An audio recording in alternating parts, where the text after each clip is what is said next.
Bismillahirrahmanirrahim. Nahmaduhu ve nusalli ala rasulihil kerim. Amma ba'd. Assalamu alaikum hurmatly teleko'ruvchilar.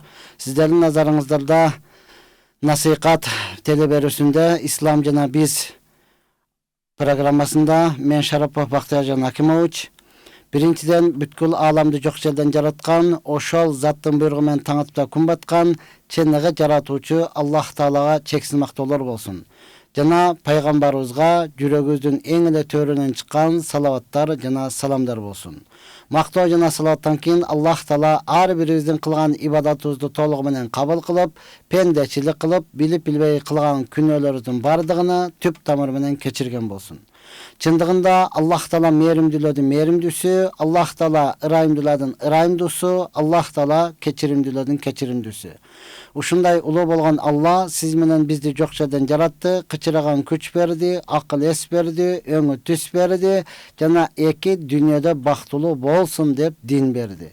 Бүгүн дал мына ошол дин туурасында 1 саат бою сүйлөмөкчүбүз. Сиздер түз эфирдесиздер. Андыктан сиздерге ушул дин туурасындагы кызыктырган сурооңуздар бар боло турган болсо, бизге SMS аркылуу калтырсаңыздар, албетте биз жооп берүүгө даярбыз. Ооба, жаңы кошулгандардын дегеле бизди угуп аткандардын кулагына кулак сырга, төшөк маселеси туурасында суроо бербегениңиз жакшы. Анткени ал өзүңүздүн жеке кызыкчылыгыңыз, ал эми бизди үй бүлөсү менен, кыздары менен, уяттуу адамдар менен чогултуруп көргөндөр бар, аларды ыңгайсыз абалга калтыргыбыз келбейт. Ошол эле учурда талак маселеси туурасында суроо бербегениңиз жакшы. Анткени ал татаал маселе тез эфирден дегеле телефондон чечилбейт. Алгачкы суроо келди, зекет жөнүндө айтып бериңизчи дейт. Ооба, зекет берүү бул исламдагы 5 фарыздын бирөөсү, урматтууган. Албетте эң биринчи баш исламдын 5 түркү боло турган болсо, ошонун эң биринчиси келмени айтуу, намаз окуу, орозо кармоо, ажыга баруу, анан зекет берүү боло турган болсо, бул ошол 5 устундун бирөөсү. Зекет беришлик бул байлардын мойнуна милдеттүү түрдө фарыз болуп эсептелине турган. Ал эми кедейлерге бул фарыз эмес, байларга гана. Бай деп кимди айтабыз, урматтуу туган? Мал менен болгондо 40 түлүк, 40 баш кой боло турган болсо, ал адам ошол 40тан бирини беришлик фарыз болуп эсептелинет. Ушундан канча көбөйө турган болсо, 120га чейин бир койдон берип келе берет. 121 болгондо 2 кой болот. Ал эми кимдин 30 баш бада уyu бар боло турган болсо, ал мына ошондон бирөөсүнү беришлиги фарыз болуп эсептелинет. Эми кайсыл адамда малы жок, албетте урматтуу шаарда турат, ал соодагер, ал адамда 285.500 сом акчасы бар боло турган болсо, 1 жыл айланды, урматтуу же 1 жыл үйүндө турду, бул адам бай болуп эсептелинет. Ошону 40ка бөлүп туруп, бир бөлүгүнү беришлиги ал адам үчүн милдет, фарыз. Эми бергенде албетте урматтуу туган, сиз кимге беребиз деген ой келе турган болсо, өзүңүздүн жакын туугандарыңызга. Bir туугандарыңыз кедейби, колунда жокпу, ошолорго бериңиз, тайэжелериңе бериңиз, атаңыз менен бир туугандарга бериңиз, урматтуу туган. Бирок зекет байларга, зекет алышлык арам, байларга берсеңиз өтпөйт. Ошол эле учурда зекетти ата-энеңизге бере албайсыз, анткени ата-энеңизди өзүңүз карайсыз, сиз дагы байлыгыңыздагы ата-энеңиздики болуп эсептелинет. Анан өзүңүздүн балдарыңызга бере албайсыз, мейли небере чебере гыбыра шыбыра болгон болсо дагы аларга бере албайсыз. Ассаламу алейкум, түшүндө. Ассаламу алейкум, ток башын салып койгон идиш арам болобу дейт. Урматтууган, булар карахият, макру болот, урматтууган. Бирок ошол эле учурда тоок бул аннык нажасатка башыны салып келип туруп, анан салганды көрө турган болсоңуз, анда арам болуп эсептелинет. Нажасатты жейт да тоокчу, жаш балдар отуруп койгонуна башын салып жейт, ошону жеп келип туруп анан сууга башын салган болсо, бул арам болуп эсептелинет. Мышыкты дагы дал мына ушундай, булар үй жандыктары болгондуктан, мышык чычканды жеп туруп келип эле ошонусу менен чакадагы сууга башын салган болсо, демек бул арам болуп эсептелинет. Кодум эле мына ушундай арак ичкен адамдыкы. Адамдын бири-бирине болгон кешиги негизден адал, бирок аракты ичип келип туруп эле башыны салып суу ичкен болсо, ал адамдан калган суу дагы арам болуп эсептелинет. Я Rabbi, чыныгы эркек кандай болот? Ажырашып кеткен соң турмушка чыгыш керекпи дейт. Чыныгы эркек урматтуу тууган, албетте чыныгы эркек, чыныгы аял деле урматтаган, өзүнүн эркектигин сактаган, эркекче кийинген, Аллах Тааланын өкүмдөрүн аткарган, фарызды фарыздай, арамды арамдай аткарган эркек мына ошол чыныгы эркек болуп эсептелет. Ачыгын айтканда, голубой болбосо урматтаган бул чыныгы эркек. Кыздардын кийимин кийип алып, андан кийин кыздардын кылыгын кылбай турган болсо, бул адамды биз чыныгы эркек деп эсептейбиз. Ооба турмуштан ажырашкандан кийин болду ушуну менен бүттү деп эстенир тутуган, ал адам кайрадан турмуш куруш керек. Анткени Аллах Таала ар кимди ар кандай кылып сынайт тутуган. Ажырашып кеткен болсо, демек муну менен багы болбоду. Экинчи бир адам менен багыны сынап көрүсүн. Жалгыздык жалгыз Аллага гана жарашат. Эркектердин бардыгы эле бирдей эмес, аялдардын бардыгы эле дал мына ушундай бирдей эмес. Ассаламу алейкум, устаз болгон не дейт? Устаз болгон адам менен түшүдө бирле устаз bo'lgan odam bilan tushida birla qochib yursa nima bo'ladi deb hech narsa bo'lmaydi. Bir tuğanım hiç nerse bolboyt. Tüşünüz tülkünün boğu deysiz dağın. Жақшылыққа joruysiz. Sol tarafınıza tükürüp durur. Urmat tuğan. Tüşünüzdün jamandığıdan, jana şaytanın jamandığıdan saqtanış tilep turup, aldığa qalay jıla beresiz. Ustaz Qadamjayga qachon sabaq ötkөнү kelesiz deyt. Qadamjayga meni hech kim azırınca çaqırılak. Eger de bardığını uyuştura olmasa 2024-жылдан barğanга dayarmın. Assalamu aleykum ajeke. Yaşım 33'e kelip kaldı. Hiç üylene albay atam. Kantemin emi taksır deyt. Siz hiç üylene albay atkan bolsoңуз, sizge turmuşka çığa turgan kızdı tavыңыз. Ova erkeklerge takkır hiç kaçan üylene albaysız. Emi siz üyleniş üçün uzurma tutuğan, bir tuğan ecelerinizi, karandaşlarınızdı, bol bolsam cengelerinizdi işke salınız. Oşalar tavıp versin. Mana bizden bala öte sonun bala, öte sonun jigit 33'e çıkıp kaldı. Bar joğunu tüşündü deyip kızga aytıp sizdi maktap, anan siz men süйлөштүрсүн, anan siz süйлöşüp dururma tutuğan, özünüz buna özgöçe erkek bolsanız, bolsa boldu, bolbosa joq, ne deysin, devile men deyip, ton koyup, katı bile turu örbesden, joq jılmayıp, külüp, oşonu eptep ne kılın, köndürünün hareketini kıla turgan bolsanız, bugün günü turmuşka çıkpay жүрген oşonça kız urma tutuğan, anan oşolardı eptep alalbasanız, anda bilbeymin kanday bolat. Bul dünyada utkan adam bilen demakçı deyim dedi. Bul dünyada ötken ayırması yok. Kaysıl adam bilen bolsoňuzdagy tüşüňizden hiç nerse çeçilbeyt. Ustaz men joldoşum iştebeyt. Ne kılış gerek? Üylöngönden beri iştebeyt dedi. Urmatly tuğan üylöngönden beri iştebeyt. Ne kılış gerek de işte alıp veriş gerek. Koludan ne kelet eken? Oşal işte aytiş gerek urmatly tuğan. Koludan ne kelet? Ayırması yok. Bir tuvaletke karavulcu olu, tuvalet juabı. Jolsa mana kış gelip kaldı. Joldar çıla, adamların patingesini tazalap berevi. Jolsam kömürünü kirgizip berevi. Kanday iş kılalat, oşonday kılış gerek. Eger özü bolbay aytkan bolsa, anın dostora, mana dostoňardy alıp çıkıla. Üyde maňal okşaşıp kaldı. Bir üyde iki katın jaşaganga bolboyt eken deyip dostora aytıp, arınarmasıga aytıp, anı işletiş gerek urmatly tuğan. Al üy bilösünü bakkanga, tavıp kelgenge mindettүү. Rossiyadan kredit Orus banktan alsa bolobo. Ova Rossiyada kredit alsanız bolaverat. Musulman menen Orusların ortasında kredit bolup eseptelmey urmatly tuğan. Kredit musulman menen musulmanın ortasında. Assalamu aleykum ustaz.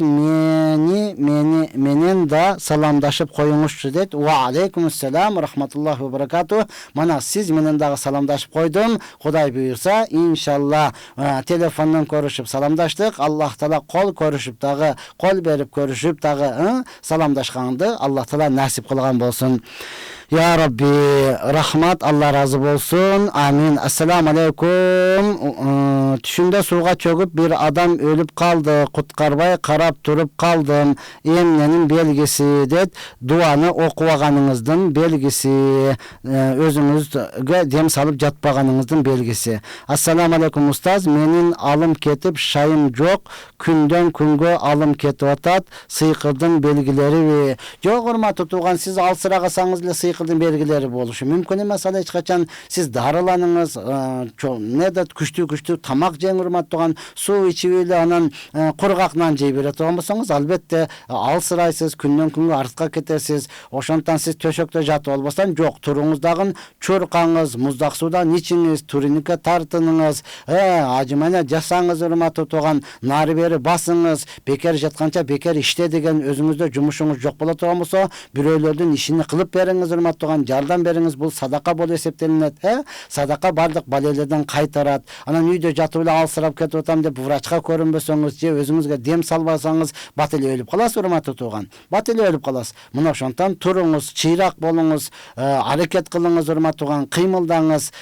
Бекер жатканча бекер иштеңиз. Бекер иштесең бекер жашайсың деген сөздөр бар, урматтуу тууган. Мына ушундай аракет кылсаңыз, Кудай буйрса, жакшы болуп кетесиз. Башым көп ооруйт, жүрөгүм сыгылат, түшүм бузулат.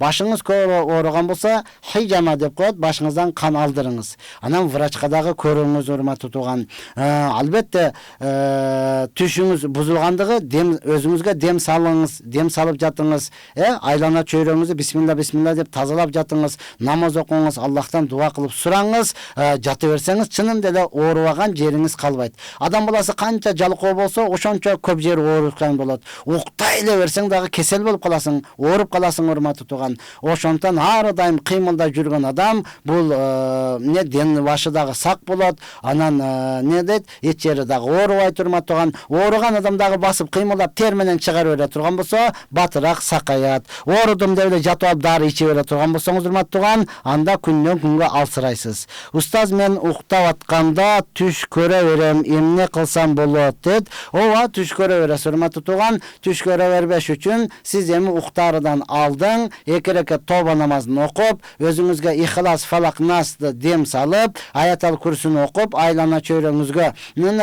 дем салып туруп, анан оң жамбаш менен жатсаңыз, зикир кылып жатканда, Субханаллах, Алхамдулиллах, Аллаху акбар, уйкуну берген дагы Алла, өлүмдү берген да Алла, Бисмик Аллахума амуту ва ахья, Алланын аты менен өлөмүн, кайра Алланын аты менен тирилемин десеңиз, түш көрбөй каласыз. Түш көрсөңүз деле, урматтуу тууган, эмне көргөнүңүздү эстебей каласыз. Мына ошондой жакшы эс ала турган болосуз. Ассаламу алейкум устаз, сөгүнсө көп күнөө болобу, рахмат. Ооба, урматтуу тууган, пайгамбар саллаллаху алейхи вассалам айтты, адам баласы ата энени сөгүштүгү бул чоң күнөө болуп эсептелет деди.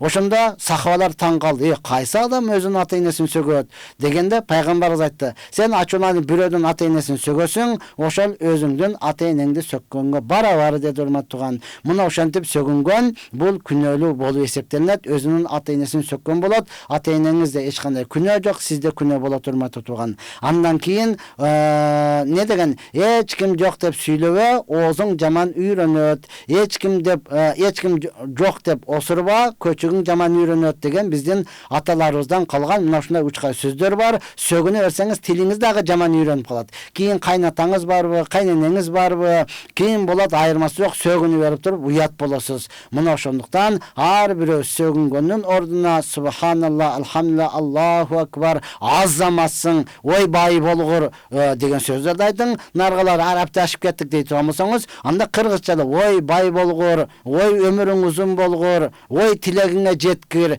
деген сөздөрүбүз толтурага, урматтуу тууган. Ушунчалык эле арапча ашып кетпей кыргызча боло турган болсоңуз, анда сөгүнүп орусча ашып кетпестен бардыгыбыз не кылайлы, бири-бирибизге мына ушундай тилектерди айтып турайлы. Ассаламу алейкум устаз. Ва алейкум ассалам. Алейкум ассалам. Машалла. Истихара намаз окусаң, түшүңдө эч нерсе көрбөсөң эмне болот дейт. Сиз истихара намаз окугандан максат, урматтуу тууган, түш көрүү максат эмес. Истихара намаз окугандан максат, сиз кайсыл ишти кылууга, бирөөгө үйлөнгөн атасызбы, үйлөнсөм кандай болот, же бир жумушту баштаган атасызбы, ушуну баштасам пайда болобу, зыян болобу, же алыс сафарга чыккан атасызбы, максат ошол да, ошонун жүрөгүңүз акы дүкү болуп белгисиз болуп атат урматтуу, коркуп атасыз баштагандан, истихараны мына ушуну үчүн окулат. 2 ракат кадимкидей эле, нафил намаз окугандан кийин өзүнүн дуасы бар. Аллахумма инни астахирука би илмика ва астакдирука би кудратика деген узун. Я Аллахым, мен сенин илимиң менен жардам сураймын, сенин кудретиң менен жардам сураймын. Эгер мен ушул кызга үйлөнсөм, же ушуга турмушка чыксам, же болбосо ушул жумушту баштасам, менин бул дүйнө ахиретиме пайда боло турган болсо, анда мага ушул ишти жеңил кыл, жана жүрөгүмө жакын кылгын деп дуа кыласыз дагы, анан жатасыз. Чындап эле сиздин бул дүйнө ахиретиңизге пайда боло турган болсо, анда сизге ошого кызыгуу дагы пайда боло турматы турган, жүрөгүңүзгө тынчтык келет, мына ошону баштай бересиз. Эгер түш көрүш шарт эмес урматтуу, ооба түш дагы көрүп кала турган болсоңуз, анда жашылды же болбосо макты түш көрсөңүз, анда коркпостон баштай бересиз. Капкара же кыпкызыл түш көрө турган болсоңуз, аны ойлонбостон токтотосуз, экеленбейсиз деген сөз урматтуу туган. Түш көргөн жоксуз, жүрөгүңүзгө жакын боло турган болсо, ошол ишти баштай бересиз. Киндигимден ириң агат, тынбай дейт. Алла шифа берсин урматтуу, врачка барып көрүнүңүз, врачка барып көрүнүңүз. Албетте ич каткандан же болбосо кээ бир нерседен себебден ошондой чыгып калып туруп, анан ал жерге суук өткөндө ириңдеп калат. Сөзсүз врачка тез көрүнүңүз дагы, анын аракетин кылыңыз. Азыр эми урматтуу, бул кыска эле башы келбей калды окшойт сурооңуздун, же өтүп кетти. Салафиттер кимдер дамылла? Негизи салаф дегендер, салаф салихин деп туруп, пайгамбарыбыздын досту, сахабалар, табииндер, таба табииндер, жана бизге чейинки өткөн аалымдарды, пайгамбарыбыздын сүннөтүн бекем караган аалымдарды, мына ошону өзү салаф деп коет. Аз эми өзүнчө эле бизден өзүнчө бир фирка пайда болгондой болуп калды. Биз салафпыз депчи, биз салафпыз, биз мазхаб кармабайбыз, Куран, хадис менен гана амал кылабыз деп өзүнчө чыккандар болуп калат атат. Бизде салафит десе, азыр мына ошону таанып калдык да, кеп сакал койгон, бирок кепка кийген, анан пайпагына мас таткандарды, же болсо колуну көкөрөгүнө туруп таалтайып туруп калса, мына ошолорду салаф деп түшүнүп калдык. Булар дагы биз өзүбүз салафтарданбыз деп ошолорду элчиген адам катарында көрүнүп калды урматтуу туган. Албетте булар деле муъмин мусулман урматтуу туган, бир гана кээ бир этикатында гана адашуу болбосо урматтуу туган, булардан эми бизде мамлекетте буларды кудум эле кылмышкер дегендей, же болбосо буларга атайын тыюу салынганы, анткени булардын башындагы башчылары биз халифат тургузабыз деп коюшкан. Биз халифат, азыркылар дагы ошондой болушу мүмкүн, бирок басаңдагандай сезилип атат урматтуу туган. Анткени албетте биздин Кыргызстаныбыз бедарбаза эмес, дарбазасы бар, эшиги бар, караган адамдар бар, атайын үстүнө кызмат кылган жигиттерибиз бар урматтуу туган. Ошолор толук көзөмөлдөп тургандыгы үчүн гана унчукпай аткандай болушу мүмкүн. Болбосо булардын максаты мына ушундай, президенттин ордуга халифа болуш керек дегендей түшүнүктөгү адамдарды бүгүн биз салаф деп калдык урматтуу туган. Албетте күнә иш кылуудан кантип тыйылуу керек дейт. Аллахтан корко турган болсоңуз, намазды окуй турган болсоңуз, Куранды көп окуй турган болсоңуз, ушундай суроо жооптор менен көбүрөөк алек болуп баяндарды көбүрөөк уга турган болсоңуз, бат эле кутулуп каласыз урматтуу туган. Биз эмне үчүн күнөөгө барабыз? Бош жаткандыктан да, бош калгандыктан, чын-чыныга келгенде урматтуу, Куран окусаңыз, намаз окусаңыз, бирөөлөрдүн кызматын кылып, жумушта болуп, ушундай баяндарды айтып, же баяндарды угуп, даватта жүрө турган болсоңуз, күнөө кылганга вакыт калбай калат. Күнөөнү бекерчиликтен кылабыз да, көпчүлүгү жаттың не кылыш керек, иш жок, туята тияк барып келбейлиби деген анан гыдыңдаган бойдон жөнөйсүң. Ошондуктан ибадат менен алек болсоңуз, күнөөдөн бат эле кутулуп каласыз. Устаз, бизден улуулар бизди кулдай кылып, зулумдук кылышат, эскертип коюңузчу дейт. Алла сактасын. Ким экен сиз? Мектепте окуучусузбу? Сиз же болсо армия аскердесизби? Сизде дедовщина барбы? Мектептегидей мына ушундай болсо, ошолор гана кылбаса урматтуу туган, болбосо бүгүн алхамдулилла, Кыргызстанда ар бир укуктары сакталып, эгер бирөө сизге зулумдук кылып аткан болсо, анык мына мен зулумдук кылып атып, сотко берип, коркпой эле берип кое турган болсоңуз, анын толук сазайын берет урматтуу туган. Албетте чынында эле ким чоң болуп кала турган болсо, билип коюңуз, билеги күчтүү бирди жыгат, билими күчтүү миңди жыгат. Эртең сизден дагы күчтүүрөөк жыгат. Күч атасын тааныбайт урматтуу туган. Сиз бүгүн чоңдор кимге зулумдук кылсаңыз, болсаңыз, эртең күнү сиздин балдарыңыз дагы дал мына ушундай зулумду көрөт. Ооба сиз жырга өтүп кетишиңиз мүмкүн, бирок билип коюңуз, ал жазау bijinsil a'mal. Жаза сиздин амалыңыздын, сиздин кылган кесибиңиздин катарында болот. Бүгүн бирөөдү урдуңузбу, эртең дагы сизди бирөө уруш керек. Бүгүн сиз бирөөдү зулумдук менен өлтүрдүңүзбү, эртең сиз дагы дал мына ошондой болуп өлүшүңүз керек. Ансыз деле биздин жашообузда бардык нерсе болуп атат, көрүп атабыз урматтаган. Өтө кыйын болсоңуз, муштумуңуз ушунчалык эле чоң боло турган болсо, ажалыңыз жеткен күнү бир эле ок экенсиз. Бир эле ок, даң этет кеттиңиз ошол менен. Өтө страшный боло турган болсоңуз, экинчи ок ал контрольный боло турматыган. Ал контрольный болот. Ошондон бардыгыбыз эсибиздин барында этегибизди жабып, адамдарга зулумду кылбастан, улууга урмат боло турган болсо, кичүүгө ызаты бар, ошолорду ызатташыбыз керек. Уктап атканда түшүндө сүйлөгөндүн мааниси эмне устаз дейт. Кээде жин аралашпаганда мына ушундай болот. Бираз жин аралашпаганда ал адамдар сүйлөйт, бирок өзү билбейт, урматтуу турган. Эртең менен эле бакырдың, сүйлөдүң десе, ал эч нерсени түшүнбөйт. Анткени уктап аткан кербези бул өлүмдүн бир иниси боло турмат турган. Окутуп, дем салдырып алса жакшы болот. Устаз, менин кайын энем менен кайнисиңдим Россияда дубалатып атыптыр. Кантип сактансам болот дейт. Инна лилла. Сиз аны Россияда дубалатып аткан каяктан билип атасыз, урматтуу турган? Сиз кайсы бакчыга бара койдуңуз? Кайсы бакчыңыз айта койду ал нерсени? Жок, урматтуу, көрбөстөн, же болсом колуңуз менен кармап албастан туруп, тиякта туруп мени дубалатып атыптыр деп жаман ойлобоңуз, урматтуу. Балким эң жакшы кылып аткан ошолдур. Анан сизге душманчылык кылып туруп бакчыга барсаңыз, азыр бизде көпчүлүк эле мына ошол да. Көпчүлүк келиндер кайнене менен келише албайт. Көпчүлүк келиндер кайнысиңди менен кайнежеси менен келише албайт. Анан оору эле бир нерсе болуп атам деп бакчыга барсаңыз, айта турган адамы жок, балким ошону айтып койду. Мына ошондон колуңуз менен тутуп албастан туруп, урматтууган, антип башкаларга жаман күмөн кылбаңыз. Анткени Аллах Таала Кур'ан-ы Каримде айткан: "Инна бa'даз-занни исм". Албетте мына ушундай күмөндөр дагы тиякта туруп мени дубалатып атат, тиякта туруп мага каршы кылып атат деген сөздөр бул дагы күнөө болуп эсептелет. Андыктан макул бир аз кыйналып аткан болсоңуз, аны кайненеңизден көрбөң эч качан, кайнысыңыздан көрбөң эч качан. Эгер күндөшүңүз боло турган болсо, андан дагы көрбөңүз дагы, өзүңүзгө өзүңүз дуа кылып, дем салып, урматтаган Кураныбыз бар, хадисибиз бар, пайгамбарыбыздын сүннөт дуалары бар. Ошолорду окуп, дем салып турсаңыз, эң оңой кутулуштун жолу мына ушул. Анткени Кабул Ахбар разияллаху анху пайгамбардын доорунда бул өзү улуты еврейлерден болгон, еврейлердин алымы болгон, урматтуу турган, ошол ислам динини кабыл алган, пайгамбарыбыз окуп туруп ислам динини кабыл алган еврей өзү Жүйүт. Анан еврейлерге пайгамбарыбыз дават кылганда, еврейлер айткан: "Бизге Кабыл Ахбар эмне десе ошону айтканды кылабыз. Анткени биздин алымыбыз, биздин молдобуз, биздин ишенгенибиз ошол" дейт.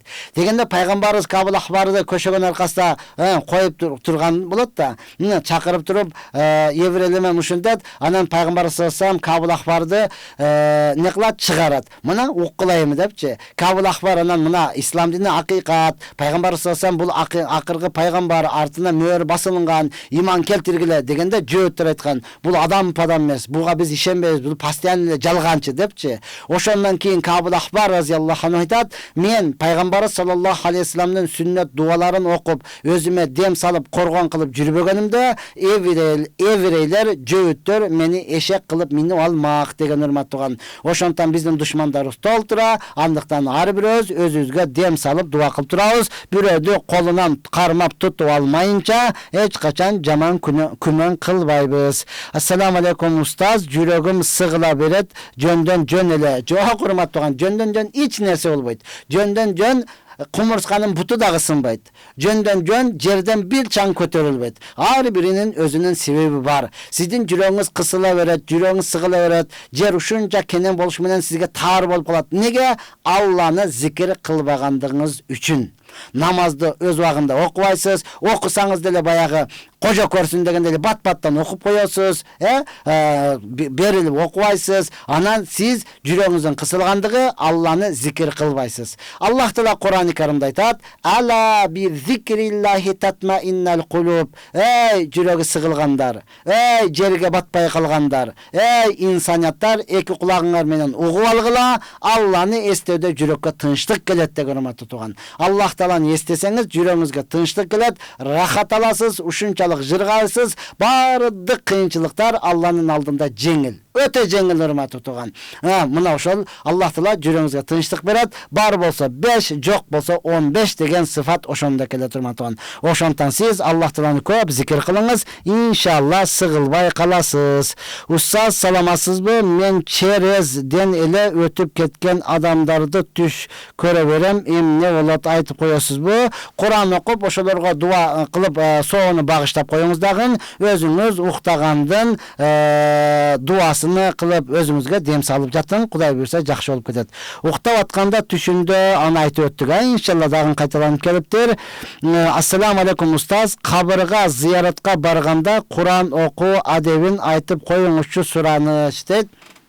Ооба, өтө сонун суроо урматтууган. Кур'ан окуу адеби ар бир өзүңүздүн атаңызга өзүнчө, апаңызга өзүнчө, ким жакыныңыз болсо ошого өзүнчө эмес, барып туруп жалпы зыярат кыласыз дагы. Зыярат кылганда ассаламу алейкум ахлад дияр минал муъминин вал муслимин, мусулмандардан болгон, момундарда болгон, ушул мусулмандардын коргону Аллах Таала силерге сурагыңарды жеңил кылсын. Биз дагы келип жакында силерге келип кошулабыз деп бардыгына зыярат кылуу менен бирге урматтууган. Анан бир Кур'ан окуп, жалпы бардыгына багыштайсыз урматтууган. Ушул Кур'андын соonu ушул жерде жаткан бизден үмүт кылган арбактарга, ооба, өзгөчө атамдын же болсо апамдын рухуна дагы багыштадым десеңиз, мына ошол адеби болуп эсептелинет. Анан барып алып, жатып алып, ыйлап, анын топурагынан көтөрө келбейсиз урматтуу тууган. Ассаламу алейкум устаз, бизге балалуу болгонго дуа кылып коюңузчу, рахмат эт. Амин. Аллах Таала акыл эстүү, өңү түстүү, алим, кары, салих перзенттерди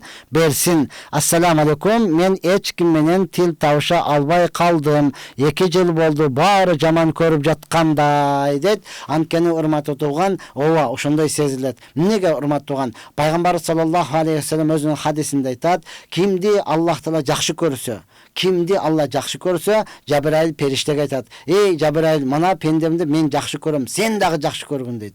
Жабраил периште жалпы ааламдагы периштелерге жар салат. Бул инсанды Алла жана мен жакшы көрөм, силер дагы жакшы көргүн дейт. Жалпы периштелер жер бетиндеги инсаниятка жар салат. Бул инсанды Алла, Жабраил, асмандагы периштелер бардыгы жакшы көрөт, силер дагы жакшы көргүлө деп айтат урматтууган. Анан бардыгы тааныса деле, тааныбаса деле жылмайып ассаламу алейкум, жанагы ассаламу алейкум деп эмне кылат, көрүшө берет урматтууган. Эми сиз бардыгы жек көрүп калганыңыз дал мына ошонун тескериси. Бардыгы жек көргөндөй боло берет. Анык эле болушу мүмкүн урматтуу тууган. Неге сиз тооба кылбайсыз, сиз күнөө көп кыласыз, сиз башкаларды теңизге албайсыз, өзүңүздүн бир чорт пейлиңиз бар урматтуу тууган. Анан жалпы эле мына ошондой адамдар, мына ошондой көрүнгө болот. Ошондон сиз өзүңүздү төмөн алыңыз. Эң кичине менден деле жаман адам жок болсо керек деп, өзүңүздү төмөн алып, бардыгына жылмайып карап, садака берип, урматтуу тууган, садака берип, дуа кылып, намаздарды окуп бекен болсоңуз, иншалла жалпы инсаният сизди жакшы көрүп, кээ бирлер сизди сагынып, атайын бошосоң чай ичсек деген адамдар пайда болот урматтуу тууган. Максат ал эмес, ал эми эң негизгиси не кылыш керек? Аллахтын өкүмүнү аткарыш керек. Устаз, достор арасында ставка коюп, садака деп акча чогулса кандай болуп калат? Жок, ставка коюлбайт урматтуу тууган. Садакага эч качан ставка коюлбайт. Садаканы достор арасында бирөө муктаж боло турган болсо, садака жария деп айтылат. Садака жария. Келиңиздер, ушул досубуз кыйналып калыптыр, же ушул бир тууганыбыз кыйналып калыптыр, ушуга жардам берейли. Ушуга жардам берейли деп туруп, ар ким колунан келишинче жардам берет урматтаган. Бирөө бай колунда бар 10 миң берет, 100 миң бериши мүмкүн. Бирөө урматтаган болгону 100 сому бар. Ошонун 100 сомун берген болсо, бул урматтаган 10 миң бергенден дагы көбүрөөк сооп алат. Мына ошондон буга эч кандай ставка коюлбайт. Ставка коюлуп туруп, ал досуңузду кыйнап, ал досуңузду карызга батыруу бул эч качан туура келбейт, урматтуу тууган. Ya Rabbi, namazды bilbey тура эмес окуп алса не болот? Билбей тура эмес окуп алганыңызды каяктан билдиңиз?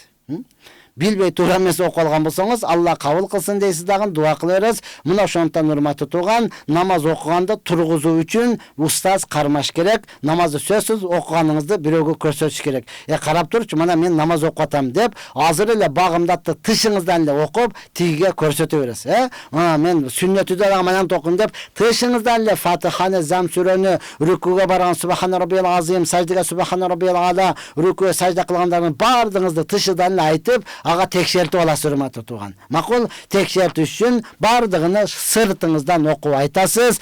Туппа туура мына ушундай экен. Жок, мына жерде аттахияттан ката кетирет экенсиң, же болсо дуа кунуттан ката кетирет экенсиң деп катаңызды туурлап берет. Ассаламу алейкум таксир, мен уктап атканда ыйлагансып кыйкыра берет. Мен муну билбейм, бирок бул эмнеден дейт. Ооба, бир аз илешип деп коет, урматтуу тууган. Жин кирип алган десе коркуп кетпеңиз. Бир аз чочуп калган же болсо илешип калган болушу мүмкүн. Ошондуктан сиз бул эч кандай коркунучтуу эмес. Сиз өзүңүзгө дем салдырып же өзүңүз дем салып уктасаңыз, Кудай буйрса жок болуп кетет. Аны айтып өттүк. Тоба намазы кандай окулат? Кадимкиде ниет кылдым, 2 рекат тоба намазын окумакка. Аллаху акбар деп кулакка кастагын, Фатиха менен билген сүрөңүздү кошуп, 1-чи рекатка барасыз, 2-чи рекатка барып, бүткөндөн кийин, я Аллахым, менин бүгүн кечке кылып, билип кылбай, билбей кылган күнөөлөрүмдү, жашыруун кылган, ачыктан ачык кылган күнөөлөрүмдү, чоң кылган, кичине кылган күнөөлөрдүн баардыгын кечиргин, мен тоба кылдым деп, тоба кылып туруп, кечирим сурап, анан уктайсыз. Спецназ эч нерсе болбойт. Не дейт? Спецназ эч нерсе болбойт. Не деп келиптир? Менин жолдошум авария болгон эле, көп өтпөй түшүмдө кепинде көрдүм эле дейт. Эч нерсе болбойт. Ассаламу алейкум устаз, энеңди сыйлай десе кандай болот? Сөккөндүн ордуна жообуңузга рахмат дейт. Энеңди сыйлайын десе, ооба да, урматтуу тууган, энеңди сыйлайын, ата энеңди урматтайын депчи.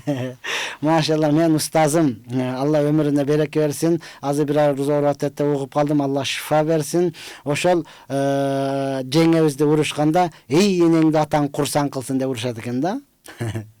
Эй энеңди атаң курсан кылсын депчи. Анан бир күн ошол алыс сафардан келатып, аял алдыда, кайната кайненеси артында. Анан жолдо кетип сөздөн сөз чыгып туруп, анан аялыга дагы ошентип, эй энеңди атаң курсан кылсын деген экен. Күзгүдөн карасам, кайната менен кайненем бири-бирине карап турат. Аябай шерменде болдум. Бир канча километрге чейин унчукпай бардым дедилер, урматтуу тууган. Мына ушундай энеңди атаң курсан кылсын дейсизби, энеңди сыйлайын дейсизби, урматтайын дейсизби, бай болгур дейсизби, имам болуп калгыр дейсизби? Мына ушундай жакшы сөздөрдү айтсаңыз болот. Я Рабби. Ассаламу алейкум устаз, намазсыз бейишке кирсе болобу дейт. Жок, урматтуу тууган, намазсыз бейишке кириз илля маша Алла. Намазсыз бейишке кире албайсыз. Анткени Аллах Таала хадиси кудусиде өзү айтат. Мен өзүм менен өзүм келишим түздүм дейт. Аллах Таала айтып атат. Менин сөзүм эмес.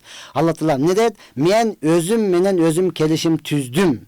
Кимде ким мына ушул 5 маал намазды окуса, мен аны өзүмдүн жоопкерчилигим менен бейишке киргизем. Ким бул 5 маал намазды окуса, менин ага эч кандай жоопкерчилигим жок деген, урматтуу тууган. Андыктан бул намаз Аллахтын бизге берген өкүмү, бардыгыбыздын мойнубузда милдет. Сизде желание барбы, жокпу, ал кызыктырбайт, урматтуу тууган. Каалайсызбы, каалабайсызбы, кызыктырбайт. Сөзсүз окушуңуз керек, шүгүрчүлүк кылып. Ушунча көз берди, ушунча кулак берди, ушунча ден соолук берди, ушуга шүгүрчүлүк кылып окуйсуз. Окубай калсам дозокко түшүп калам экен, окуйынчы деп коркуу эмес. Окусам ананча сооп болот экен, жүзүм жарык болот экен, адамдар мени жакшы көрөт экен деп аны дагы эмес. Siz şükürçülük kılıp gana okuysiz, mına uşul çыныga mu'min musulmandın ibadatı bolup esептенет. Assalamu alейкум тақсыр, мен уктап атканда азыр айтып өттүк иншалла. Дуа кылабыз иншалла. Bir kişi çontoyuna konfet, zıvaçka salıp alıp kelime айтсаң berem dep ayttırıp anan beret. Bul tuğra. Sonunda tuppa tuğra urma tutuğan. Jaş baldardı mına uşunday kızıktırat. Jaş baldardı kızıktırat. Biz urma tutuğan öte жақсы sıfat da. Siz bilesiz la ilahe illallah dep koyuңuz urma tutuğan bir konfet alıp aldınız. La ilahe illallah dep koyuңuz urma tutuğan bir zıvaçka alıp kaldınız. Siz atayın ana zıvaçka alış üçün aytып atkan жоқсыз. Siz ağa maşallah oşol musulmandın balası ekendinizdi. Kelimeni unutpay ar dayım aytıp jürör ekendinizdi. Ağa eskertүү katarında aytıp koyasız. Antkeni paygambarın dostları sahabalar biri-biriге айтат эле, kele imandaşalı depçi. Kel oturup imandaşaylı dep, mına oşol biri-biriге kelimeni aytıp, Allah'tın uluktuğunu aytıp, alar imandaşat ele da. Bizde urma tutuğan kel imandaşaylı degen adamды çakırsan birөө dagı kelbeyt. Birinciden hiç kim aytpayt antıp, aytsaң dagı kelbeyt. Kel çay içeyli desen kelet, çaylaşaylı desen kelet urmattan, uşaktaşaylı desen bardığı kelet. Mına oşonduktan ul adat kılıp algan bolsa öte sonun bolat. Mına oşanты berip, özgöte jaş baldardy kızıktırıp, maşallah. Adat kılıp alsa жақсы bolat. Assalamu aleykum ustaz. Kabırga ziyaretke barganda Kur'an okunumuna aytıp öttük inşallah. Assalamu aleykum. Күндө biröөлөргө konfet, zıvaçka berip bunu da ayttık. Hürmetli tuğan ne det? Assalamu aleykum rahmetullahi ve berekatuh. Kutman keç det. Rahmat. Assalamu aleykum rahmetullahi. Bizdin mufti sakal vacip ekenin bilevi det. Albatta bilet hürmetli tuğan sakal vacip ekenin bilet. Vacip ekendigin bilbey tuğamasa sünnet eken bekemdelgen sünnet ekenin dağı bilet. Eme bula har bir adamdın özünün jekeçe nemesi işi hürmetli tuğan men de sakal koygon bolsa mufti daga sözsüz koyuş gerek деп айта албайбыз. Албетте эми жалпы му'мин мусулмандардын муфтиси болуп турган учурда Аллах Таала даражасын ушунчалык көтөрүп койгон учурда сөзсүз койсо өтө жакшы болот эле урматтаган. Ал деле жаштыгы деле калган жок. Машалла бизден бир канча улуу болуш керек. Койсо өтө жакшы болот эле. Жалпы му'мин мусулмандардын өзгөчө Кыргызстандагы мусулмандар мына ошону каалайт эле. Көпчүлүк айтты, айтпайсыңарбы деп биз жакындарга дагы айттык урматтуу тууган. Айткыла жанда жүрөсүңөр дедик, айтып аткандыр. Эми бул муфти деген бул өзүнчө чын айтканда урматтууган бул бир мансап деп койсок болот, бир орундук деп койсок болот урматтууган. Ал эми сакал коюш үчүн сөзсүз жеткиликтүү иман керек, жеткиликтүү иман керек урматтуу тууган. Я Rabbi, biribizge жатат экен эсли эмне дейт, түшүндө шайтанды өлтүрүп кое берем бул эмне деген дейт. Сиздин иманыңыз өтө күчтүү экен да, өңүңүздө деле өлтүрүп коюңузчу урматтуу тууган. Исмаил алейхиссалам эмне кылды? Шайтандын бир көзүнө сокур кылып койгон. Siz деле мындай өңүңүздө эле туруп бир жинди өлтүрүп коюңузчу. Тамаша урматтаган, аны өлтүрө албайсыз, ал кыяматка чейин калган нерсе. Эми ушунчалык жек көрөсүз балким, өтө жакшы сыфат. Ошентип өңүңүздөгү өлтүрөм, мага жакындаба, мени азыгырба десеңиз, өтө сонун болот урматтаган. Өзүмө өзүм дем салсам, кайсыл сүрөлөр окулат? Кайсы сүрөлөрдү билесиз? Ошонун баардыгын окулат. Kaf suresini oku desen bilbeyim deysiz. Fatih suresini oku desen bilbeyim deysiz. Meryem suresini okusam yok men Kur'an bilbeyim deysiz da koddu bir bardığını jattap alganday karılardayla suraysız go. Kaysını 114 sözünü kaysını okusam depçi. Aylanıp keteyin bardığı Allah'ın sözü. Бардык Алланын сөзү. Кайсы сүрөнү жаттадыңыз урматтаган, ошону окуп дем сала бериңиз. Канча көп окуп дем салсаңыз, ошончо өзүңүзгө жакшы болот. Кур'ан кайталагандын дагы соон аласыз, өзүңүздүн ден соолугуңузга дагы шифа болуп эсептелинет. Ассаламу алейкум. Жин менен катнаш болгондо гусул алыш керекпи? Сөзсүз гусул аласыз урматтуу тууган. Сөзсүз гусул аласыз. Я Rabbi, жин менен катнаш болгондо урматтуу тууган, Allah öz сактасын. Ова бирок бар, жок эмес мындайлар. Анан ошол эмне кыласыз? Катнаша аласыз. Сууду көргөн болсоңуз, суу көргөн болгондо булганып калган болсоңуз, куду менен баягы түшүңүздө бирөө менен болгондой болосуз го. Мына ошол өзү жин болуп эсептелинет, урматтуу тууган. Сөзсүз гусул аласыз, важип болот. Анан түшүңүздө болгондой болуп туруп, бирок суу көрбөсөңүз, ихтиятон, этияттыктан важип болот, урматтуу тууган. Ассаламу алейкум устаз, Аллахым эки дүйнө бактылуу кылсын сизди, бизди. Амин я раббал аламин. Караңчы, мына ал дагы өзүнчө бир дуа болуп эсептелинет. Сизди, бизди, баардыгыбызды Аллах Таала бул дүйнө экинде бактылуу кылсын. Бири-бирибизге дал мына ушундай дуаларды кылып, бири-бирибизге дал мына ушундай жакшы ниеттерди кылышыбыз керек. Анткени урматтуу тууган, ичи таардык, көрө албастык, текеберлик бул адамды жок кылат. Бул адамды жок кылат. Эч качан ийгиликке жеткирбейт. Ассаламу алейкум устаз, мен кунут дуасын адаша берем, эмне кылсам болот деп жакшылап карап 100 жолу окуңуз, 1000 жолу окуңуз, карап турупчу. Макулбу? Карап туруп, бетиңизди, жүзүңүздү албастан карап туруп. Азыр жаттагансыз, бирок адаша бересиз да. Эми адашпаш үчүн сиз карап туруп 1000 жолу окуңуз, анан адашпай каласыз, урматтуу. Биз бир 10 жолу окуп алып эле жаттап калган окшойт. Бияка карап, эки катара айтабыз, анан таппай калгандан кайра карап туруп, деп туруп бияка мында адаша бересиз, кыйнала бересиз. Ошондон эң биринчи көздү кандырыш керек. Көзүңүз ошону кыла турган болсо, кийин намаз окутканда кудум эле алдыңыздан катары менен чыгып калгандай болот. Адашпай окуйсуз иншалла. Жетим балдардын акыны жегендин күнөөсү кандай дейт? Жетим балдардын акысынын күнөөсү Аллах Таала Кур'ан-ы Каримде айткан, ким жетимдин акысыны жеген болсо, ал тамак жеген жок, ал дозоктун отуну жеди деди. Дозоктун чогуну, дозокто күйүп аткан отунду жеген менен барабар деди. Бул сөзсүз дозокко түшөт. Жетимден, я Алла, жетим ыйласа асман менен жер титирейт.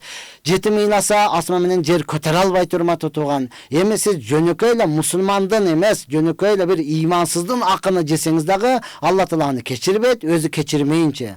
Эми жөнөкөй болуп туруп ата-энеси бар эле бир мусулмандын акысын жеген болсоңуз, Алла Таала муну кечирбейт. Эми сиз жетимдин акыны жеп аткан болсоңуз, анда Аллах Таала кантип кечирсин, урматтуу. Ошондон бул нерсе бизде көбүнчө көңүл бурулбагандыгы маркум ата-эне өлгөндө болот да. Өлүшү менен сойлгандыгы, өлүшү менен тойго айланып кеткендиги мына ушундай болуп эсептелинет. Бул Кыргызстан боюнча көйгөй, урматтуу тууган. Ошондуктан биз президентибиздин жарлыгына көбүрөөк амал кылып ибадат кылсак жакшы болот эле. Я Рабби, Фатиханы жети окуп дем салсаң жакшы болот иншалла деп бирөө айтыптыр. Ооба, сонун ал боюнча не кылган? Фатиханы жети жолу окуйсуз, Ихлас, Фалак, Настарды окуйсуз. Жакшы кеңешини берди. Ошентип окуңуздан дем салыңыз. Ассаламу алейкум, кош бойлуунун тез-тез түшүмө эгиз кара көйнөкчөн кыздарды чакырам, кыздай сезилет дейт. Ооба, кош болгон адамдан адам чыгыш оңой нерсе эмес, урматтуу тууган. Кудай буйрса жакшы дуа кыла бериңиз, эсен аман көз жарып аласыз. Ассаламу алейкум устаз, мен бүгүн көз жардым эле, кызыма азанды угузуп койсом болобу дейт. Атасы барбы, урматтуу тууган? Атасы алыс сафарда болсо бир тууган агаларыңыз бар, тайкелери бар, ошолорду чакыртып туруп, оң кулагына азан, сол кулагына комат айтсаңыз, сүннөткө ылайыктуу болот. Эфирден сыткары кайсы жактан жооп алсам болот? Өтө көп суроом бар дейт. Эфирден сыткары, урматтуу, муфтиятка барыңыз, муфтиятка барып отуруп алып алсаңыз жакшы болот. Анан эфирден сыткары биздин номерге жазсаңыз болот. Аны дагы бошогондо көбүрөөк күтүп каласыз. Көп сурооңуз болсо, атайын бир мечитке да басып барсаңыз, сооп дагы болот, урматтуу, адеби дагы болот. Ассаламу алейкум устаз, мен намаздарымды 2 сүрө менен окуп жатам. Жаңы баштаган, пока окуп турсам болобу дейт. Ооба, пока окуп турсаңыз болот. Алла кабыл кылсын, урматтуу тууган. Анан сүрөлөрдү дагы жаттаң. Канча сүрө көп болсоңуз, кыяматта даражаңыз ушунча көп болот. Анткени Аллах Таала өзү айтат, Куранды оку дагы даражага көтөрүл дейт. Анан 2 сүрө менен токтоп калсаңыз өтө өкүнүчтүү болуп калат. Ошондон ар бирибиз эле Курандан көп жатташыбыз керек, көп окушубуз керек. Хуфтан намазга кээде эрикем кантип эми оңдосом болот дейт. Хуфтан намазга ооба, үйдө калсаңыз же болбосо убагында окуп албасаңыз, дал мына ушундай оорлошуп кыйын болуп кете берет. Ошондуктан мүмкүн болушунча эркек болсоңуз, хуфтан намазга мечитке барып убагында окуп келсеңиз, андан ары түнүңүз дагы узун болуп кетет. Түнүңүз дагы куптан намазын окубай кечиктирдиңизби? Түнүңүз дагы кыска же тынчыраак уктай албайсыз, жүрөгүңүз дагы тынч болбой кыйнала берет. Ошондуктан убагында окуп алсаңыз, иншалла сонун болот. Я Рабби.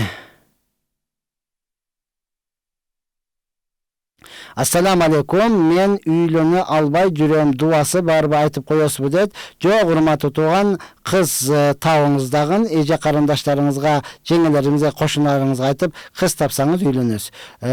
Устаз, мен ыр жазам, айып эмеспи? Жазбашка аракет кылам, бирок жазылып кете берет. Жаман жазбайм бирок дейт. Бул талант да. Аллахтын берген таланты да, урматтуу тууган. Сиз ошону жакшы жака баштап калыңыз. Мен деле жазам, урматтуу тууган. Мен өзгөчө жалпы мугалимдердин эсинде калган ырым, сезим чабыттары деп китеп чыгарып, мен деле жазам. Ошол жакшыларды жазыңыз. Анан кийин фантастика кылып ар кимдин айыбын ачып жазбастан, урматтуу тууган, сонун кыргыз жери туурасында жазыңыз. Ала тоо, ак калпагын кийген кезде сонун Бишкегим, борборум сен, сонунлар, мына окшогон ырларды жазыңыз, урматтуу тууган. Ата эне туурасында, жазың, ата туурасында жазың, бир туугандар туурасында жазыңыз. Эмне үчүн болбош керек? Өтө сонун. Бул дагы Аллах Тааланын берген бир өзүнчө хикмат же болсо бир белеги, бул дагы өзүнчө талант. Мына ошону жакшы жака эмне кылыңыз, буруп алыңыз, урматтуу тууган. Пайгамбардын доорунда деле, пайгамбар саллаллаху алейхи вассалам доорунда деле ырчылар болгон, урматтуу тууган. Пайгамбарыбызды мактап ырларды жазган. Жөнөкөй эле бир ырчы бар эле, акын. Ошол ырдаганда пайгамбары барып акча дагы берген ага. Сахабалар таң калган. Эмнеге буга акча бердиңиз дедиле. Айтты, эгер буга азыр акча бербесең, бул эмне кылат деди? Жамандап ырдап салат. Ошондон жамандын жамандыгынан сактаныш дагы важип деген, урматтуу тууган. Жакшы ырларды жаза бериңиз. Алла калемиңиз курчай берсин, урматтуу тууган. Китепке алхамдулилlah. Кечиресиздер, китепке түшүрүп койсоңуз, дагы кийин сизден кийингилер окуйт. Ассаламу алейкум устаз. Ва алейкум ассалам. Аялымдын жанына жакындасам эле башым ооруйт. Себеби эмне дейт? Кээде мына ушундай болот, урматтуу тууган. Мына көз ачык бакчылар суутма кылып салганда, мына ушундай болот. Барсаңыз сыгылып, барсаңыз башыңыз ооруй берет. Ошондуктан өзүңүз сууга дем салдырып алсаңыз, муну кайтарма деп коюшат. Сууга дем салып, өзүңүздү окутуп алсаңыз, Кудай буйрса жакшы болуп калат. Мейманкана иштетебиз, жолдомун айтып коюңузчу устаз дейт. Иштетебиз, жолдомун. Мейманкана иштеткенде жолдосоңуз өтө сонун. Мейманкана деген сөз гостиницада, гостиница туура түшүнөбүз. Мейманкана өтө жакшы, урматтуу тууган. Адал качанда сиз ал жерге тартиптерин түзүп койсоңуз, ал жерде арак ичилбесин, ал жерде зына кылынбасын. Зына кылынбаштын эң оңой жолу, мен Баткенде барганда өтө сабак болду мага. Баткенге көрдүм, ошол мейманканага жатыш керек болуп калды. Барсам, Закисиңер кана дейт. Закисиз неме калып кетти десек, онда киргизбейм дейт. Анан жакшы, ол келинчегим билген, кандай кыскасы Закисин алып алып бардык. Ошо Закис менен киргизди, анан эс алып туруп кеттик. Закисин жок болсо такыр киргизбейт экен. Дал мына ушундай кылсаңыз өтө сонун болот. Эркектер өзүнчө келди, эч нерсе эмес. Аялдар өзүнчө келди, эч нерсе эмес. Экөө жетелешип келгенде гана, урматтуу тууган, ошоло текшерип, болбосом жок, башка жака эле бар. Ушулар кирбесе кирбей эле койсун, таза турсун деп, таза кармасаңыз, ичимдик бербесеңиз өтө жакшы болот, урматтуу тууган. İşlete veriniz. Assalamu aleykum. Bağımdat namazın okubay kalganda kaysı malda okusa bolot. Күн чыккандан кийин, урматтуу тууган, пешинге чейин окусаңыз болот. Жок, пешинге чейин жумушка барып кечигип калды, анда пешинден кийин окусаңыз болот. Анда да окуй албасаңыз асырдан кийин болот. Анда да окуй албасаңыз шамдан кийин болот. Анда да окуй албасаңыз куфтандан кийин болот, урматтуу тууган. Убакытты кайсыл күн чыккандан кийин да кайсыл убакыт ыңгайлуу болсо, ошол учурда окуй бересиз. Эгер жолдошу аялынын кыянат кылса не болот, кандай кылсам болот дейт. Жолдошу аялына кыянат кылса, аялына кыянат деген сөз башка бирөө менен барып жатып алган болсо, же болсо башка кыздар менен сүйлөшүп жүргөн болсо, Сиз эч нерсе кыла албайсыз, урматтуу тууган. Албетте жек көрүү пайда болот, бирок урматтуу тууган, аны Аллах Таалага тапшырасыз. Анткени эркектер бул чындап эле урматтуу тууган кыянат кылды дегенде, балким сизге айтпай нике менен, ак нике менен экинчи аял алган болушу мүмкүн.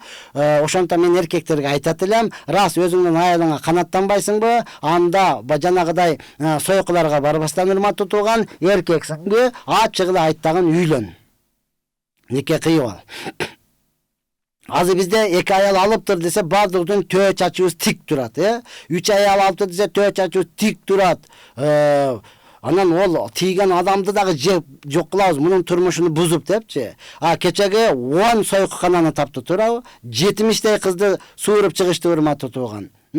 Буларга баса эч нерсе эмес да, зына кылса эч нерсе эмес. Сойкуларга баса эч нерсе эмес. Эркекчилик да, баласы эркекчилик урматтуу тууган, арам иш. Анын кесепети жалпы коомго тиет. Анан оорулар көп болот, анан ачаачылык болот, анан кымбатчылык болот урматтуу тууган. Анан балдарыбыз, наристелерибиз көчөгө ташталат. Өтө сонун кылды урматтуу тууган. Себеби эскертүү мына ушундай болот. Анан эмне деген сөз бар? Кыргызда ооруну жашырсаң өлүм ашкере кылат депчи. Аларды кой деп жашырып ушул убакка чейин жетти да. Ушул убакка чейин жетти урматтуу тууган. Мен акыры болбогон экен ошол жака сүрөтүн чыгарды. Кимдин эжеси, кимдин карындашы, кимдин бөлөсү, кимдин таежеси алып кетсин ошону урматтуу тууган, жакшы ошону карасын. Ошону анан бирөөгө, экинчиге, үчүнчүгө, төртүнчүгө берсин ошону. Ошол күйөөсү менен жүрө турган болсо, мына ошондой ишке барбайт. Эркек аялыңа канаттанбайсыңбы? Анда ошону ал урматтуу тууган, экинчи, үчүнчү катын ал. Алсаң, мына ошол кыянаттык болуп эсептелбейт урматтуу тууган. Я Рабби. Ассаламу алейкум. Аллахым өзү колдосун аалымдарыбызды. Амин, амин. Я Раббал аламин. Ошентип дуа кылып туруңуздар. Ар бир аалымыбыз, ар бир устазыбыз дуага муктаж. Машалла.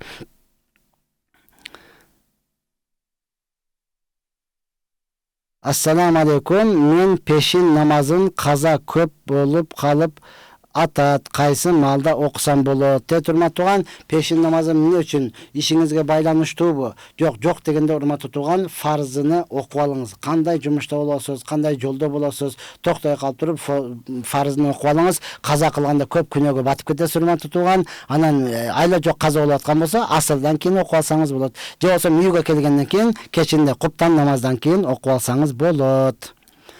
Күйөм такси кылат, алыска үйдө көп жалгыз калам, 2 балам менен тоодо турабыз, корком, күйөөмө айтсам түшүнбөйт дейт. Урматтуу тууган,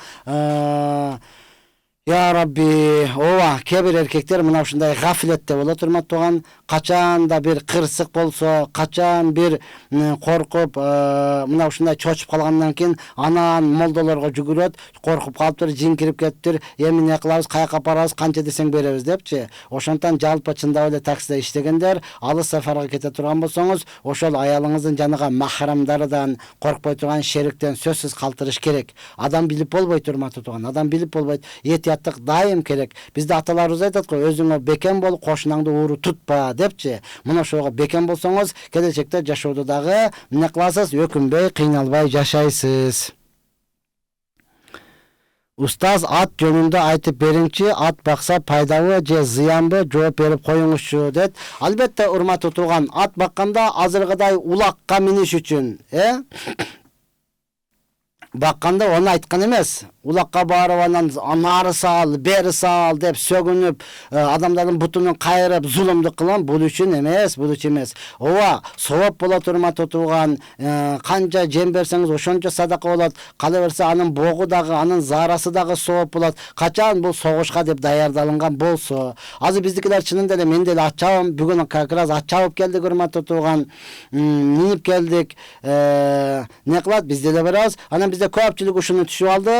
Ат баккан сооп болот экен, мында береке болот экен деп намазы дагы калып кеткен, ибадаты дагы калып кеткен. Анан барып улакта жүрө турма тутуган пешин дагы калып кетти, асыры дагы калып кетти, кара жүктө шам дагы калып кетти. Жок урматтуу тутуган, мында сиз сооп болбой эле күнөөгө калып атасыз. Ооба, намаздар өз убагында окуңуз урматтуу тутуган. Анан жакшы ниет кылып туруп атты багыңыз, мына ошондо сооп болот. Анан бизде кээ бирлер ушунча кымбат атты алып алган, күнүгө 5 маал кабар алат, зыярат кылат. Ата энесин да канчалык зыярат кылбайт да. Мындай да болбой калат урматтуу тутуган. Согуш үчүн келген, ооба, Аллах Таала атка береке берген, ат туурасында Аллах Таала касам ичкен. Өтө сонун, ниетиңиз туура болсо, улакка барып эч кимге зыян бербесеңиз. Ассаламу алейкум устаз, эң жакшысы кайсы амал кылып айтууга ихлас, салават же келиме кайсыны көп айтуу керек дейт. Муса пайгамбар Аллах Тааладан сураганда, Аллах Таала ла илаха иллалланы берген. Эң жакшы, эч кимге бербеген нерсени мага бериң, сурайым дегенде, Аллах Таала ушуну берген. Муну бардык адамдар айтып атат. Мен мында эч кимге бербеген нерсени сурайым дегенде, Аллах Таала айткан, эгерде таразанын бир тарабына асман, жерди жана анын ортосундагы бардык нерселерди коюп, ал эми ла илаха иллалла келимени кое турган болсоң, ушул оорлук кылат, ушул жакшы болот деген урматтаган. Ошол эң жакшы. Я Рабби. Ассаламу алейкум, намаз окуп туруп сөгүнгөн уят сөздү сүйлөгөн кандай дейсиз дейт. Бул намаздан кабыл болбой жаткандыгынын белгиси. Аллах Таала Кур'ан-ы Каримде айткан: "Иннас салата танха анил фахшаи ван мункар."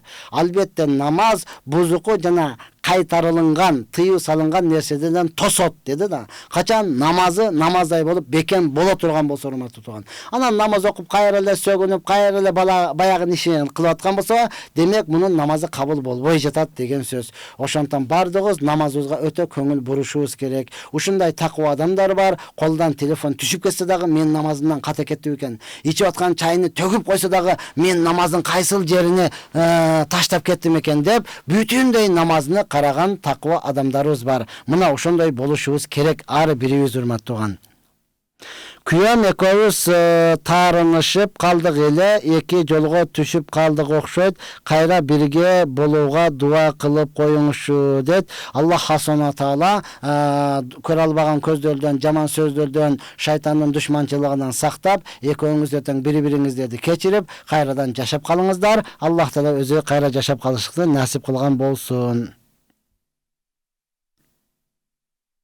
Ассаламу алейкум, турган абалда дарат алса боло береби? Ооба, урматтуу, турган абалда дарат алсаңыз боло берет. Жассыз урматтуу тууган, Аллах Таала мына ошого жеткирсин. Себеби крайнакты ушундай ачастан отурбай эле турган абалда алып, турган абалда путуңузду жууп кетсеңиз, кандай жакшы боло берет урматтуу тууган. Албетте көп чачыратпай алыш керек. Ассаламу алейкум, намаз окуп туруп аңызды айтып өттүк, иншалла. Андан кийин ассаламу алейкум, салатан нарияны айтып бүткөндөн кийин сөзсүз намаз окуш керекпи же дуалы айтыш керекпи дейт. Айтып бүткөндөн кийин албетте шүгүрчүлүк кылып намаз окуп туруп анан дуа айта турган болсоңуз дагы кабыл болот урматтуу тууган. Жок, айтып бүткөндө даратыңыз жок болуп калышы мүмкүн, нафил намаздын убагы болбой калган болушу мүмкүн, карахият учуру. Андай боло турган болсо, сиз толугу менен дуа кылсаңыз дагы боло берет. Алла кабыл кылган болсун урматтуу тууган. Ассаламу алейкум, тандалган китепти дарасыз окуса болобу? Ооба, тандалган хадистерди дарасыз окусаңыз болот. Дарат алсаңыз албетте адептүүлүк. Ассаламу алейкум устаз, карызы бар адам садака берсе болобу? Берем деп ойлоп койсо дейт. Ооба, карызы бар адам бергенде көп эмес урматтуу тууган, 1 сом берсеңиз дагы бул садака болуп эсептелинет. Албетте берем деп ниет кылып бирөөгө айтып койгон болсоңуз, бул назыр болуп калды, анда дагы берсеңиз боло берет. Бирок мүмкүн болушунча тезирээк карыздан кутулуңуз.